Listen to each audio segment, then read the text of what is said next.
I felt completely and totally invisible, unseen. Because I think we're supposed to be living a lot more communally than we do. So when you're isolated, the pressures of love are huge.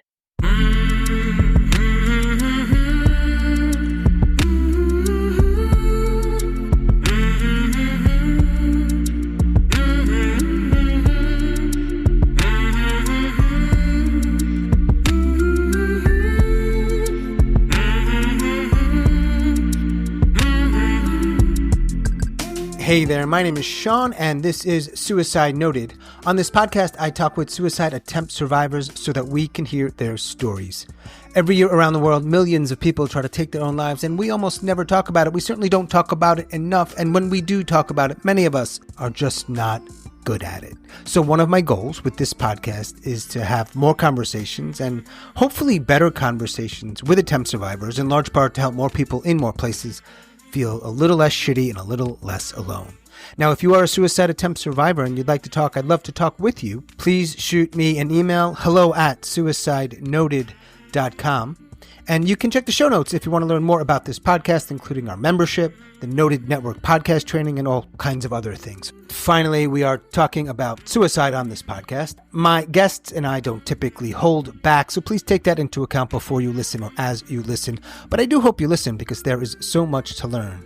Today is a special episode, part 2 of the intimate intersections of suicide, love, and survival. Today I am talking with Sheri. Sheri lives in North Carolina, and Alisa, who lives in Oregon, and Sharon in Ontario, who was also with us for our first conversation on this topic. So let's dive in with that question. And we're talking about suicide, we're talking about love, we're talking about survival, this intimate intersection of all of those things. Sheri, so what is your experience with suicide, suicidality, suicidal ideation, anything in that realm? Well, I have 2 times in my life that suicide felt like a possibility. One was when I was in 11th grade. My family had moved from Santa Barbara to Brooklyn. I was very vulnerable. I felt extremely neglected. I felt invisible. My family moved for my parents' reasons, my mother's reasons. I left my very best friend since I was 3 years old. I left my school. I left the horse that I was riding. I literally left my pets behind because my parents got all religious and moved to a religious community where we couldn't have dogs. And I was lost. And I was in a school where they spoke a language I didn't understand. And I just didn't want to be here. And I didn't have any reason to live. I didn't have one friend in the world. It was pre-internet, so I wasn't in touch with my friend from Santa Barbara. We're talking about, 1980. And I didn't have a reason to live. And I thought about, well, how would I die? Wouldn't it be better if I died? I just wouldn't have to deal with all this pain. But I kept coming up with reasons why each avenue of death wouldn't work. And I think the bottom line was I really didn't want to die. But what I thought of was, well, if I take pills, I'm going to wind up in the hospital. They'll pump my stomach, and then I'll have to deal with the aftermath.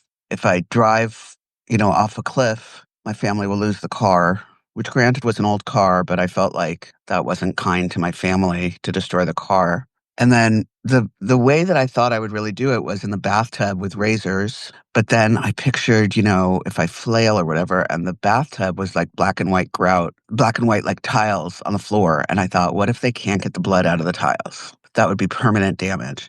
And at the time, it's mildly humorous that I thought about that as permanent damage, but not of the loss of my life as permanent damage. I thought, well, they'll get over me, but how are they going to ever get out of this house with like blood on the tiles? So I didn't do it. I just called the Good Samaritan hotline, and I made friends on the Good Samaritan hotline. I just called them like 2 a.m. every night. I felt completely and totally invisible, unseen. I knew intellectually that my parents loved me. And as a matter of fact, my mother kept saying that they were doing this for my sake, for the children's sake, which is really hard for me to hear at any point in my life, how somebody's doing something that I hate for my sake. Basically, my mom had her own issues. She had mental illness. She was very obsessive, and she had latched onto this sort of Jewish cult thing. It was very much dragging me along, and I felt so invisible. I remember crying in Santa Barbara. I remember crying and saying, please, can I stay? Can I stay with my friend? I don't want to go. And it was as if I never did anything. It was like gone with the wind. There was nothing there. And then in New York, I heard that people could ride horses in Prospect Park. And my mother said, no, we don't ride horses anymore. That's not a thing we do. And I said, well, we couldn't bring my dogs, but could we get a cat? We could get a cat that's inside. They're like, no, we don't do pets anymore. That's not our thing. I used to ride my bicycle to school, but I couldn't ride my bike because, I mean, this is fucking ridiculous, but my parents were like off the deep end. It would like affect my fucking hymen. And I had literally not one friend in the world. I had nobody to talk to. My brother, who I'd been close to, left the house. He was in college and he was trying to not be in touch with my parents because my parents were loony. And so we lost touch. My sisters were in their own lives. And I have never in my life felt so unseen and unheard. And to me, that equals unloved. Like, where's the love if you're not seen? There was absolutely no one that I felt I could talk to and I could be honest with, like literally not one soul in the world. So, Sheri, it sounds like love or the absence of it at that time of your life was a huge factor. I don't know if it was the entire reason. There were a lot of adjustments. There were a lot of changes. My way of being calm and my way of feeling like I exist was gone. I used to walk on the beach and like walk in the tide pools. Well, we didn't have a beach in Brooklyn. I couldn't even sleep because we were on Avenue, Big Avenue, and the ambulances were going by every 3 in the morning, 5 in the morning. So there were a lot of reasons why I was extremely, extremely depressed and in a bad state. Right. But the bottom line was what brought me out of it and what served to get me through it was the people on the Good Samaritan hotline. And I didn't know their names. Like, I think I knew somebody's name at the time, but I don't remember. Maybe Floyd or something. Shout out to Floyd. Shout out to Floyd. I just called, because I didn't know who else to talk to. And I saw them in the phone book. And they answered and they talked to me. And then they said, we have to go to somebody else. And I said, okay. But then I went to sleep. I was able to go to sleep. And I just called them every single night. And I remember thinking that they know me and they love me and it's weird to say they love me. They didn't even fucking know me, but they were like listening, like somebody was listening to me. And I felt like somebody would care if I committed suicide. Like they were like, just hang in there. One more day, you're going to be okay. And then one day I was on the line and the guy said, we have to go, Sharon. We have to talk to somebody else. And I'm like, well, what about me? What about me? Why aren't you talking to me? And he's like, you know what, honey? You're going to be okay. I knew that he was right because he was an expert and he knew me and he was my friend. And I knew I was going to be okay. I knew what I needed. I needed a friend. I needed someone to talk to. And that was like a year before college. And then in college, I made friends. And I feel like, weirdly, I felt loved by this Good Samaritan dude. And I felt like I was seen and I felt like I could talk and I felt like it would matter. My decisions would matter. Sheri, is this something that you share or have shared with people in your life? I'm curious. I don't talk about this, Sean. It's almost like precious to me that I have this memory and that somebody's asking me about it because most people, frankly, don't ask me about it. I have friends, very close friends that don't know this episode of my life. I really resented for a really long time the move and my parents and my mom being mentally ill and everything. But at this point in my life, I'm actually grateful because I like who I am and I like what I do and I feel uniquely empathetic and, I do things that are based in kindness and understanding and not judging. And I feel like all my experiences contributed to the fact that I could do that. So I'm weirdly grateful for all those experiences, which were really, really awful at the time. Right, yeah. You said there was another time in your life where, let's say, you got pretty close. So I don't remember how old I was, but actually I know, whatever. I was in my 30s, I guess. I had gotten a master's and I had left my PhD program because I wasn't sure what I was doing there. And I moved to Israel for a year. And this was during the time of the Second Intifada. It was 1999. It was dangerous. Like people were bombing. The bombing from the Palestinian presence was focused on, not on the soldiers, but on civilians. So every Saturday night, there was a nightclub bombed or a movie theater or something like that. And so most of the time I stayed home, because people didn't go out Saturday night after a while because you knew that it was a possible target. But I took the bus every morning to Ulpan where I learned Hebrew. And then in the afternoon I worked. And I just remember thinking, it wouldn't be so bad if my bus blew up. Maybe I would be remembered in a very kind way. maybe I would be remembered better after death than in life, and I'd be done, and I wouldn't be making decisions, and I wouldn't be struggling. One morning, I took the number 19 bus on Aza Street, and one morning I was just really tired, and I just didn't get out of bed, and it wasn't cool to be late. You disrupted the class, but I'm like, fuck it. And I'm lying in bed, and I hear this big, huge, like sonic boom, and I didn't know what it was. And I went outside in my pajamas, and then I heard like sounds, like it was screaming, but it wasn't like immediately identifiable as screaming. And it took me a second, and I realized that I was hearing an explosion, and the number 19 bus had blown up. It was a suicide bomber, and he blew himself up getting onto the bus, and a bunch of people died. And I remember feeling, was that the bus I was going to be on? Like, I to this day, I don't know. It was the right number in the right street, but I honestly don't know what direction it was going. But it literally blew up like 2 blocks from my house, right near the stop where I would get on, right around the time I would get on. And I remember thinking, I should be really relieved. Like, that was a near miss. And instead, I felt sad. I felt like, well, that was close, but it felt like the wrong kind of close. It felt like, gosh, kind of wish I was there. I wish that I was affected. It would make me somehow more than I am. I felt sad that I felt that way. But at that point in my life, it wasn't that I was so depressed. It wasn't that I was so unhappy, although I wasn't on meds at that point. But I just felt like I didn't really have much to live for. And it felt like death might be better than life if it were a specific kind of death. Like, I didn't want to get hit by a car. I didn't want to be shot. I didn't want to be like just die in my sleep. But I thought that dying in a murder, in a terrorist attack, would be better than the life that I was living. And when things happened, I just imagined myself there, and I felt a sense of sadness. So it's not suicidal. I don't know what it is.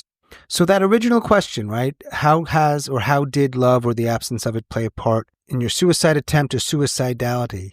For you then in Israel, or reflecting back on that, is that an answerable question? Yeah. I was surrounded by people in relationships. My sister was married, and my nieces were dating people, and I didn't have a relationship. And I was, on one hand, okay with that because I had dated people I didn't want to marry, and I had broken up. And so on the one hand, I had decided not to marry the wrong guy. On the other hand, I felt very alone, and I felt very unlovable. Like, not just unloved, but unloved was to me at that time the proof that I was unlovable. And I think that the scars of my childhood of feeling so unlovable kind of carved out a space for the comfort of that feeling.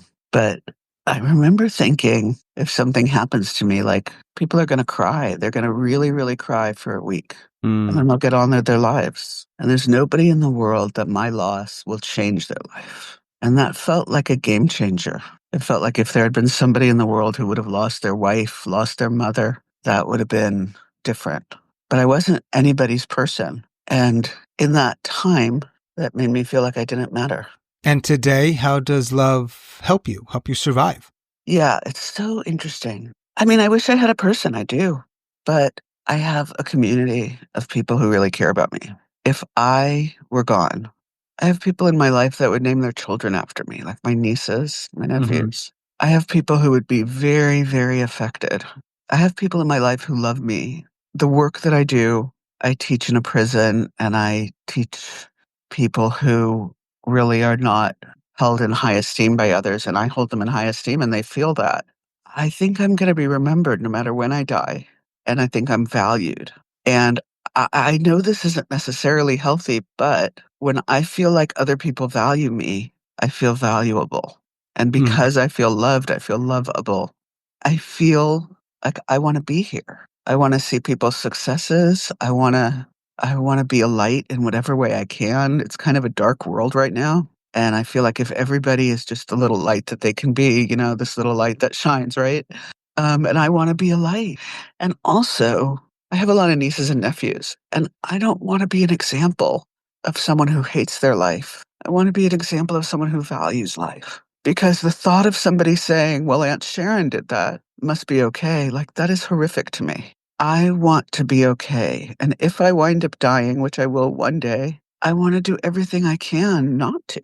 I'm not signing a fucking DNR. I want to be resuscitated at all costs. Noted. Thank you, Sheri. Very welcome. For her Alisa, I feel like we're friends already. Thank you for listening. I saw you listening.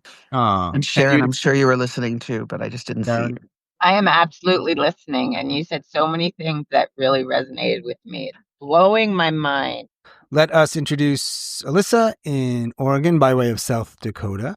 Sure. And it's so fascinating because I feel so much burden from being a wife and a mom about like sticking around for them. So it's so interesting to hear the other side of that where it's like not being tethered is problematic or bothersome too, you know? Yeah, it's really hard for me. It's like I have to be here for myself and as a role model to people who are not mine, but they're connected to me. What about you, Alisa? This question around love or the absence of it and its role in your suicide attempt. It's so complex because I guess so my major like passive attempts, like years of passive attempts while I was on 9 different mental health medications and I was so overprescribed that I could attempt like weekly and kind of did like in a passive way, like take a huge handful and whatever happens, happens.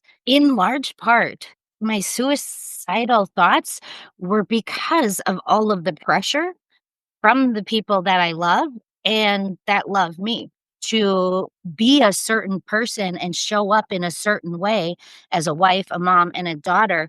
That was more pressure than I could handle, than like what I think what most people can handle because I think we're supposed to be living a lot more communally than we do. So when you're isolated, the pressures of love are huge. Like showing up in the way that I expect myself to for my kids and for my husband, especially, is huge pressure. And, you know, there's two sides of love. It keeps you here because you have people that want you to stay. But the pressure of fucking those people over when you're just trying to do your best every single day gets to be huge. You're fucking the people over that you love because you don't have the capacity to mother on your own and things like that. That gets to be a reason to leave.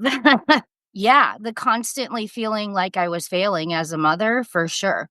I mean, when you have a kid that's suicidal, like what bigger sign do you have that you've failed? Alisa, I also know that you and I talked after we talked for the podcast, and you have had an especially difficult past few months. How does that play into this or these larger questions on love, suicide, survival? It relates hugely to this question. So, like, I just came out of a year of the most intense physical pain that I could imagine, and then having spinal fusion surgery. And during that time, I definitely had days and weeks where I was like, that's it. I cannot handle this anymore. And then you have people around you begging you to stay. Like, I was very open with my husband about this, like we talked about. And then you get out of the pain and there is this compassion fatigue that has happened where people have had to caretake around you. And then you're coming out of it like, oh my God, let's be in love and all of that. And really, they're kind of like, they're done giving you empathy for a while. Like that muscle has been exhausted and it needs time to rest. So I came out of my stuff like, okay, like let's have a happy life now, and there's still all this like collateral damage coming out of the pain and the surgery where I think my husband has PTSD, maybe from me saying I'm going to kill myself all the time. And so like he's struggling to treat me in a decent way now, in a way that like hasn't happened before. So recently like that was a big part of like I got a knife and was trying. It was because I'm in this dismayed place where I'm like, I tried, I fucking pulled out everything I could to get through this year. And now everybody's just annoyed and bothered with me. Like my parents have sort of disappeared, like my kids, you know, like where it's just the fatigue of what has happened in the past year isn't just mine. So I'm like, I fought like hell to get out and now everybody's going to treat me like shit. Cool. Fuck you. That's where I got to be. Both of you have really brought up some stuff that I think is like not what people might expect in response to a question like that, you know, which is great. Like that's actually ideal because I think it's important to discuss it or explore it from all angles. On the other side of it, like I don't want to give these people up either. Like you said, like the love is is a pressure, but like being untethered where you just have to like bring your own value to yourself. Like, I don't know if that I could do that. I struggle. Just last night, I had this big conversation with my husband where I'm like, dude, I'm 43 years old, but I'm way looking for you for validation to tell me that you're proud of me. Like all these like self-actualization things. I am looking for him to help me with those. So if I didn't have help, that battle's huge. It absolutely kept me here. It kept me here through my pain. It kept me like, okay, I'll try a little bit longer. I got to stick around for my kids. Then, because also like when you have kids, like maybe kind of like what Sheri mentioned is it could create a domino effect. So like you kill yourself, then does that give permission for your children to kill themselves? Like the domino effect and like, how your actions reverberate out into the world. Positively or negatively. I think it's easier if you have love, because you don't have to come up with that all on your own. It can easily be argued that love is the perhaps ultimate protective factor, no? Here's a totally different side to that. When I was in so much pain, I was going to, like, when my husband and I were like, when he was going to be supportive of me killing myself because I was in so much pain, I was going to rely on him for the method. Sheri? I just want to deal with the word love. Love is not so clear to me exactly what it means. My mother loved me to the point where she would die for me, as I said, but wouldn't make choices during her life for me. I feel like I did not love myself. I did not feel needed. And feeling needed felt like a synonym for love. Like if nobody needs me, nobody loves me. At this point in my life, I do feel needed. It still feels like a synonym for love. And maybe that's codependent and wrong, but that's how I feel. And I also feel like I have something to give, and that makes me value myself. It's like if I'm able to give to others, then I'm worth staying on earth. Love is not, to me, separate from those other words: needing, giving, being there for someone. And I feel like the very, very minimum of what I can do for the people I love is to literally be present. And I feel like my finding a reason to live is an act of love. It's an act of love toward everyone I know that loves me. My getting out of a depressed space, my getting out of an anxious space, my not entertaining whether it might be better to not be here. That feels like an act of love to me. I think that's profound, Sheri. Just that living your life is an act of love that you're putting out there into the universe to your people. That's phenomenal. I love that. Sharon? I think for me, what was really standing out during both of those shares and that I've been thinking about for like 24 hours, I can't even remember when. Anyway, it doesn't matter. When I remember that when I grew up and hating myself, wanting to self-annihilate, even when I thought love was involved, it was like transactional or there was never unconditional. So I've been thinking a lot about unconditional love. And when Sheri was talking about being on the suicide helpline or Good Samaritan's line and somebody just listening, and they don't have any stake in the game, they're just volunteers, or I'm assuming, anyway, someone just listening to you. I don't remember ever having that. And even in situations of group therapy or counseling, there's always advice. There was never unconditional love, which to me, there's no fucking conditions then. Someone that'll just listen. And how do you connect with another human being if you can't be authentic and someone's trying to change you or fix you or give you advice? I always was like, okay, if just X or Y could happen, then I'll be okay. If my body was this or my eye color was that or external factors, like if I get this degree or if I get this job or if I get this white picket fence, then I'm okay. There was always conditions on feeling okay, just feeling at peace. Like that's all I fucking want. I just want to feel at fucking peace. And how do I get there? And part of it is unconditional love for myself. And I'm slowly getting there. It's work in progress. But the other thing I was thinking when Sheri, when she's talking about, I'm not sure what the context is, but teaching or something to do with prisoners and people that are incarcerated. Like, I feel like she's giving them unconditional love. Just the way she was talking about them was like, she's giving unconditional love to these people who were maybe marginalized, maybe whatever the hell. but she's giving them unconditional love. Like, why can't we give that to ourselves? And it's because of all the ingrained training from our fucking society and our family and whatever the hell. But I never felt unconditional love. And your love to other people also ends up with conditions too, I think. But I think this is an amazing conversation, Sean, and I hope you have more of them. Oh, thanks, Sharon. I appreciate that. Sheri? In 11th grade, I absolutely positively knew that I was loved. It was more of a knowing and less of a feeling. I was loved to the point where if I had been, a paraplegic in a wheelchair, my mother would have dedicated her life to taking care of me, right? But the love didn't feel like it was about who I was. The love felt like it was from her, what she needed. And I just want to chime in with Sharon. What the love that I felt was one conditional love. Like if I was the person that my mother wanted me to be, then she loved me. But if I wasn't that person, then she was going to spend the rest of her life trying to change me.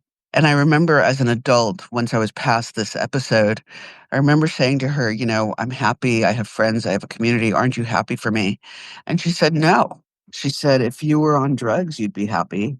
And I wouldn't give you the drugs. She said, I think you're living a dangerous lifestyle. I think you're not paying attention to the afterlife. And I'm going to try my best to save you. And that was her kind of love. Her kind of love was one conditional love. So I just want to give a shout out to Sharon because love is a very overused word. I think what we're talking about is feeling love based on who we are, not based on somebody else's definition of love. Feeling acceptance, feeling that who we are is good enough, feeling that nobody wants to change us. It's a little different to me than just the standalone word love. You know what I mean? Every single one of you, in an attempt to answer the question or questions, had to try to decode that word for themselves. And it came up for every single person. Yeah. I was just going to say too, like I was also staying on the planet because you love your child or because you love your husband, or like I do think that carries you so far, because I have done that over the many years. Definitely stayed on the planet because I love other people and to not leave that legacy. But like just in the last, I don't know, 2-3 years, I'm realizing like I have to learn how to love myself if I want to feel that peace.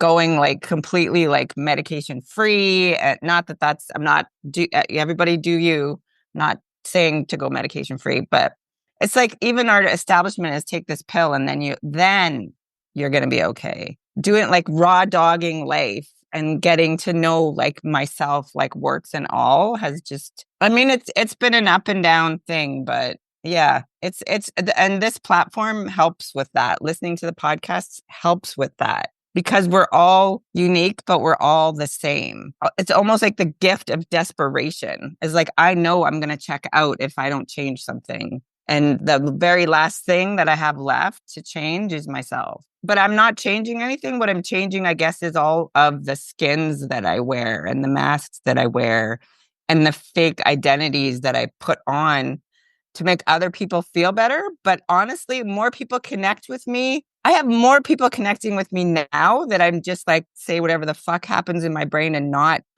quadruple analyze shit before I say it, which is weird. Because there's that one quote, like, may you help others through the authenticity of your own being. And I am really experiencing that. Like the more people I meet that are just say it. Just say it. Just say whatever the fuck. Because we're all in the ocean together. I don't know. Where am I? Stop. Mute me.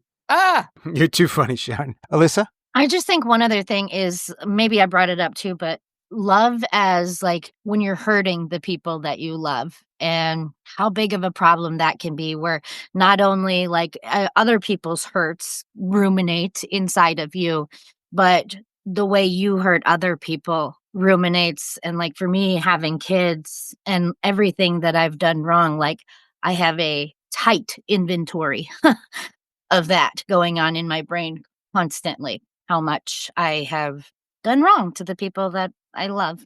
So just love is very, very complex on all sides of it. It was so amazing to be here. And I actually feel like a cathartic sense of my little 11th grade self feels heard right now. And the three of you have been really a blessing today that when I talked about it, I felt so, so heard. I even felt Sharon hearing me, even though I couldn't see your face, Sharon, but I feel such a sense of being heard and being understood, and it's very healing to me.